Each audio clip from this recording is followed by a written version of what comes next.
welcome back to my YouTube channel, guys. Today's question is egg dropping.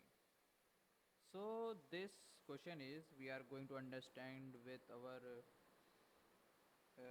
code. So for this we are going to use four approaches. The first approach will be naive recursion,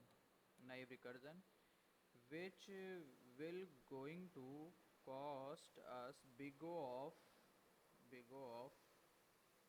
n to the power k, which is not efficient, and it is going to cost space as much. The second approach will be the second approach will be memoization, which is again it's not so efficient, but it is efficient that it is efficient more than recursion approach. So big O of n into k square, and again with our this tabulation method, we are going to get big O of n cross m, and the space also big O of n cross m.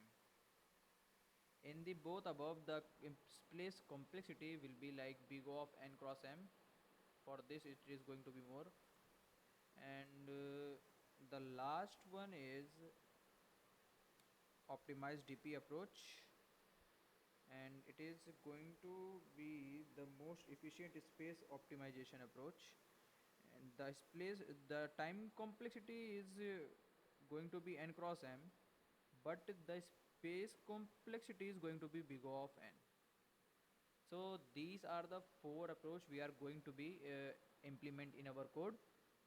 So let's jump into the code.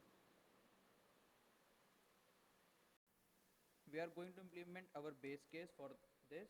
If k is equal to 0 or k is equal to 1, then we are going to return simple k.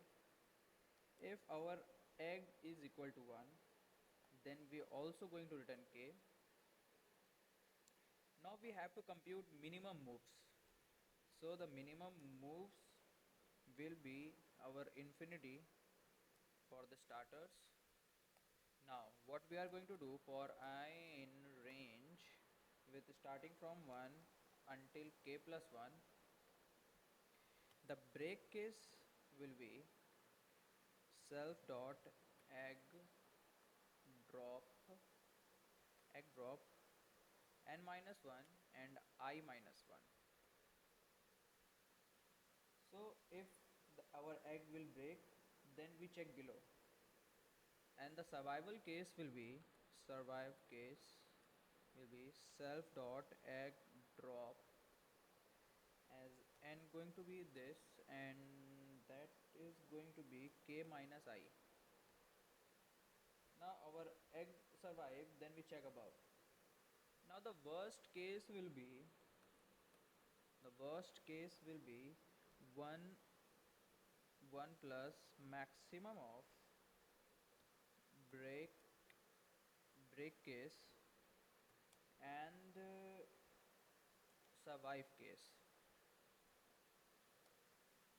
and the minimum moves will going to be minimum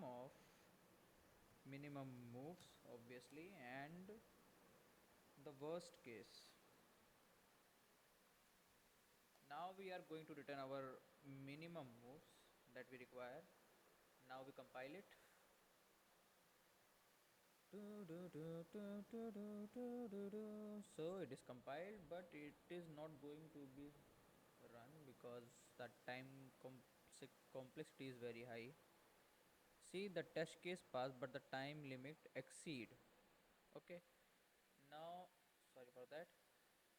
Now we are going to do the memoization approach, and this approach is kind of very much same like the above approach. So we are going to define our memo with minus 1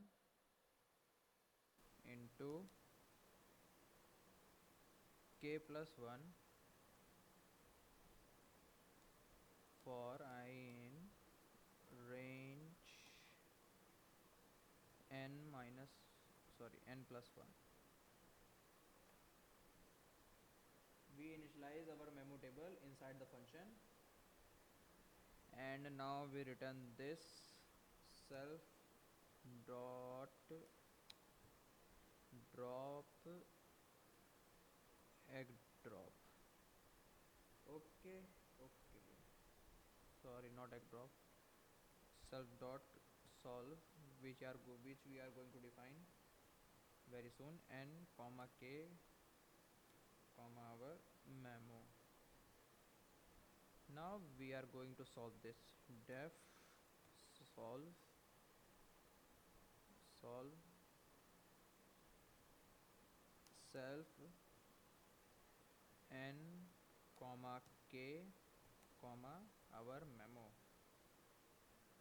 Now again with the base case, if k is equal to 0 or k is equal to 1, then we return k. If n equal to 1, then we return again k. If our memo of n and k is not equal to -1, then we return our memo of n of k. Now for the minimum moves is going to be a float infinity. Now for I in range 1 from k plus 1, we compute our break case as self dot our solve function n minus 1 k minus I and memo, and again with survive case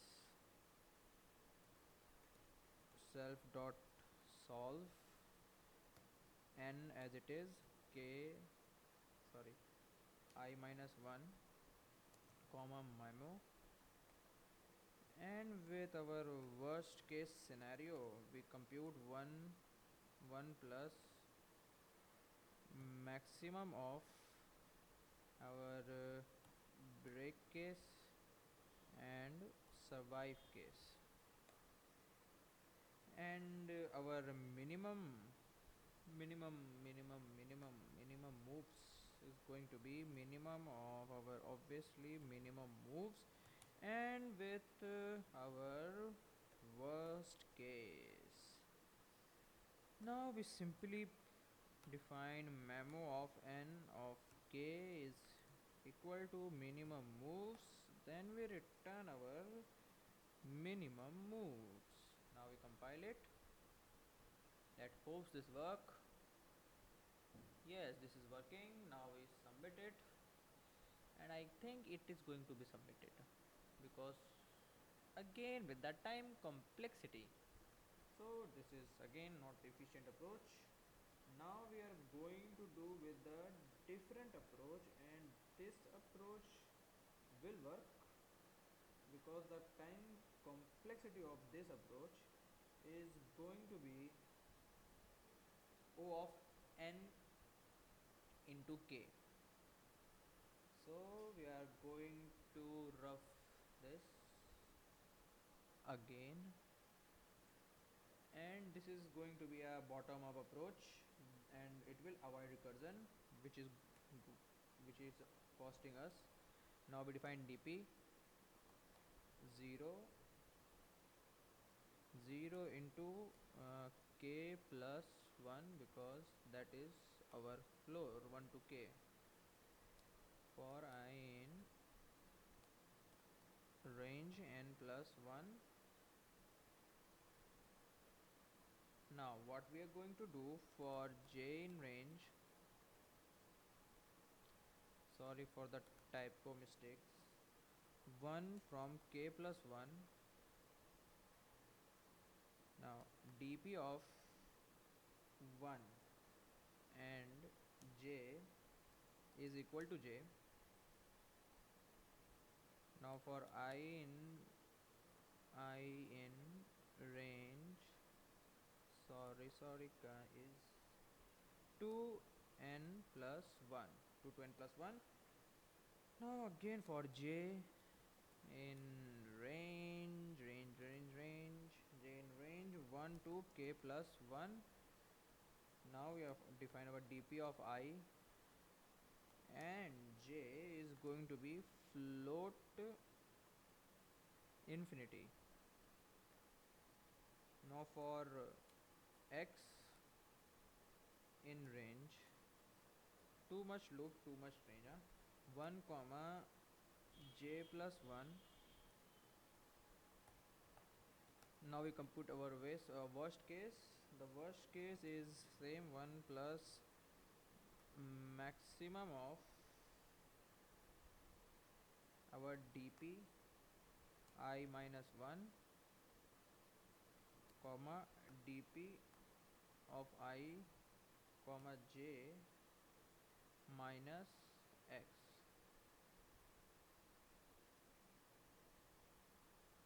Now our dp of I comma I and j, I of j maybe minimum of dp I j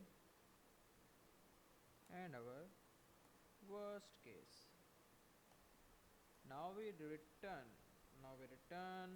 simply dp of n and k, and hope this work. My hoping is not going to work. Sorry guys, my mistake. The mistake is we are going to have to include x minus 1 here. Now we run. चल गया. Now we can see that this completes and we submit it. Again, let's hope this have to be submit again with that time complexity.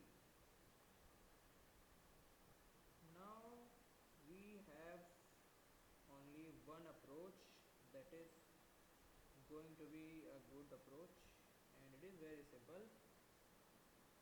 So we again remove all of this, and we simply create our dp, sorry guys, dp 0, dp is equal to our 0 into n plus 1, initializing the dp, defining count as 0, and going with the while loop. If our dp of n is less than k, then we increment our count, and for I in range from n to 0 with the jump of minus 1, inside this dp of I going to increment with 1 plus dp of I minus 1, and then we return our count outside of the while loop. Now this will going to be submitted there because it is efficient and it take less space. Let's hope this submit. See, this submits accurately. Thank you.